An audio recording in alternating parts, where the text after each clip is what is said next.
What's going on, Wilson? Hey Hey, Wilson, welcome in. We're Wilson. rolling. You can take it away. Well, Smiles from Black Commit TV. Hello, folks. How's it going? Doing great, bro. How How you are you? doing? Good. Sterling, you seem to be having a blast playing this role. So, how did you get into the spirit of playing this pastor who's got somewhat of a controversial situation going on? How did I get into the spirit of it? Let's see. I watched a lot of televangelists. I went to a lot of church. Actually, there's something incredibly freeing about being a pastor and being a performer. Those sort of aspects of it, like even being an MC, you got Rev, Run, you got Hammer.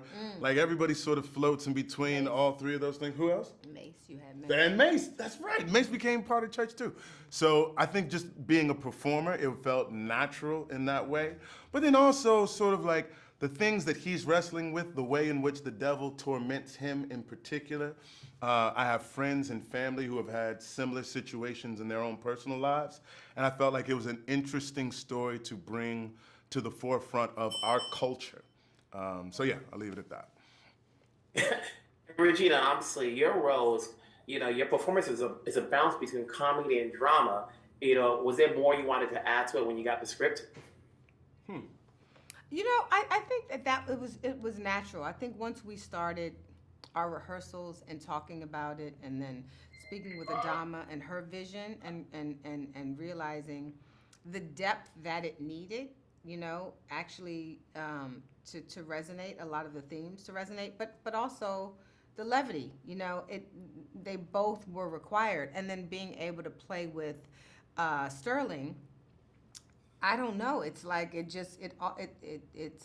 it's like we worked on it, and then it was a character, Took on its own life. that took on its own life and a journey that we went on. So it found itself, which was what made making the movie, hard work, but so much fun. Amen. Amen. You're working with filmmakers who are new to the game, at least on the biggest scale, because this movie is coming out. Sure.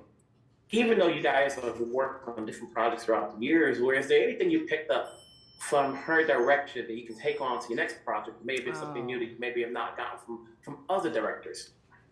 She did not feel like a first time director. Not at all. Whatsoever. She had wonderful ideas. Wonderful. And also, even in taking you in directions that you didn't think that it could go in, but worked. And she had a soft and gentle way of approaching you, and just sort of attending to you. That she'd ask you like, "How you feel? How you doing?" She sure did. I'd be like, "Sweetheart, how are you feeling? This is your movie." Yeah. Well, make And sure don't sit and say it's hot. You'll see her run off to get you run some water. across the You're like, yard, Adama, no. just take off running to go get you some water. Yeah. And she was very calm. Yeah. I think from her, I loved the different. There's a way you see a scene, and then the way that she would be like, I want you to do it like this now. There was something in all the different perspectives that she had on a scene that made you go, huh, let me I'll see. tell you what else was big. Adane. Who's her sister Twin and sister. producer. I think she actually, in a really loving way, shielded her sister so that her sister could focus on creative. Oh, yeah. And Adane was putting out fires. She was. And like Adane was like, I didn't even know. Now, but that's what you're supposed to do so she could focus on what she needed to focus on. Oh, yeah. That was a really loving relationship between those two sisters. Great to watch them together. Great to watch them together. You guys have a blast. I'm sure the audience will too. It's good seeing you guys. Keep it up. We'll talk down the road. Back at you, Wilson. Take it easy, bro. Bye.